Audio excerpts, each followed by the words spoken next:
Hi everyone, it's Megan Fielder from Algebra Elevated.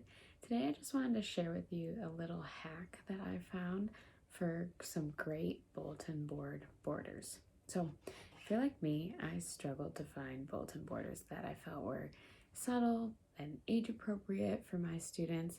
And I teach 8th grade, so they're not as old as some high school students, but I just felt like the traditional bulletin board borders were pretty elementary friendly, and that just wasn't necessarily my style. So a couple years ago I found that ribbon works great for borders of a bulletin board.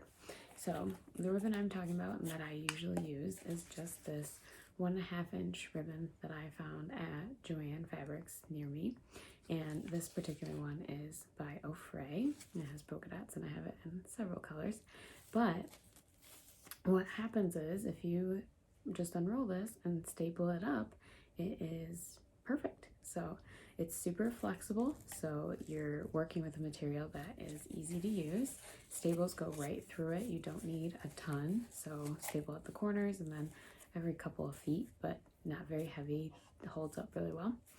And then you can cut it to any length. So since it's just one big spool, you can just use it, staple it all up, and then what I do is I cut it at the end.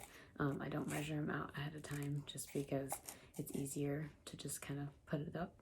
And then the other thing I love is it stores so easy. So when I take them off and I change them kind of quarterly or every season, they just go back onto the roll that they came in, and then I store them all together, which was a lot easier than trying to store the big long paper ones without bending them or creasing them or ruining them in the process.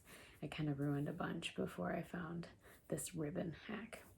And then it's great that it's reusable. So I haven't had any trouble with it ripping over the past couple of years. What I do is I actually just use one of these staple remover tools. When I take it off, I pull the staples out, make sure they're all out before I store them, and it's been reused several times now.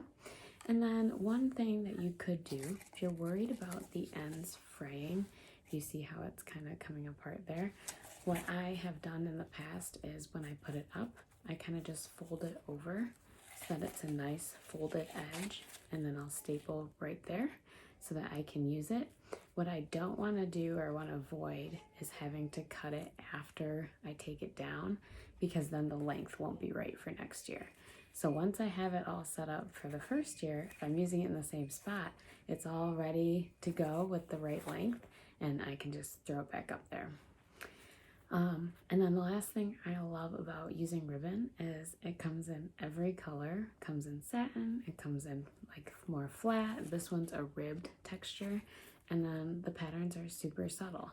So this one's polka dots, you can get solid, you can get stripes. Obviously it's just ribbon, so whatever your local store has for ribbon works great. So hopefully this hack will help another teacher out there. I've loved using it in the past, and I look forward to seeing maybe some other uses of it as well.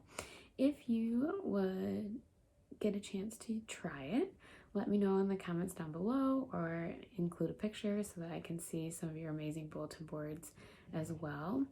Also, if you're interested in more tips like this or information on making some math resources in the future, definitely subscribe to my channel and you'll be the first to know. Talk to you soon.